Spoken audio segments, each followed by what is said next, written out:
എൻ്റെ പേര് ഷിബുകുമാർ എന്നാണ്. എനിക്ക് നിലമ്പൂർ നിവാസികളുടെ ഒരു കാര്യം പറയാനുള്ളൂ. ഈ CPM ഭരണത്തിൽ ഈ 8-9 വർഷമായിട്ട് ഭരിച്ചിട്ട് നിരപരാധികളെ മാത്രം കള്ളക്കേസിൽ കൊടുക്കുകയും ജനദ്രോഹം ചെയ്ത് പെട്രോളിനും ഡീസലിനും ഇത്ര വിലക്കയറ്റവും അവരുടെ സോഷ്യൽ മീഡിയ ആൾക്കാരെ വെച്ച് ഏറ്റവും കൂടുതൽ സാലറി ഇപ്പോൾ 78,000 രൂപയായി ഒരു മാസം സാലറി. 10 രൂപ വരെ സോഷ്യൽ മീഡിയയിൽ സാലറി കൊടുത്ത് അവരെ പ്രൊമോട്ട് ചെയ്ത് കള്ള വ്യാജമായിട്ടുള്ള റോഡുകളും കേന്ദ്ര സർക്കാർ പറയുന്നത് ഞങ്ങളാണ് പണിയുന്നുള്ള പരസ്യവും ഇത് കൊടുപ്പിച്ച് ജനത്തിനെ വെറും വിഡ്ഢികളാക്കുന്ന പരിപാടിയാണ് CPM പാർട്ടി നടത്തിക്കൊണ്ടിരിക്കുന്നത്. അത് സമൂഹത്തിന്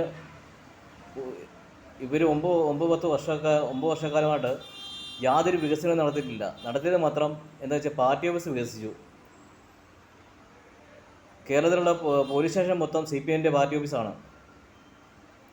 നിരപരാധികളെ കള്ളക്കേസ് കൊടുക്കുക, അവരുടെ നിന്ന് പണം വാങ്ങിക്കുക. കാരണം എനിക്ക് പാർട്ടി പേര് വന്നേക്കുന്നത് 1 ലക്ഷം രൂപയാണ്. കൊടുക്കാത്തതിൻ്റെ പേരിൽ എൻ്റെ ഈ 4-5 കേസുണ്ട്. അതുകൊണ്ട് നിലമ്പൂർ നിവാസികളോട് എനിക്ക് ഒരു കാര്യം പറയാനുള്ളൂ, CPM പാർട്ടിക്ക് വോട്ട് കൊടുക്കരുത്.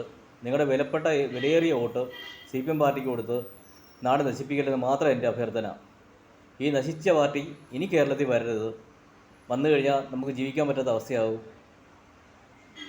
ഇതിൻ്റെ ഒരു അപേക്ഷയായിട്ട് സ്വീകരിക്കണം. കറച്ചാൽ ഇവർക്ക് പാർട്ടി ഫണ്ട് കൊടുത്തിട്ട് നമുക്ക് 5-6 കേസാകും. അങ്ങനെ പലരെയും കള്ളക്കേസിൽ കൊടുക്കുന്നുണ്ട്. ഇതൊരു അപേക്ഷയായിട്ട് സ്വീകരിക്കണം.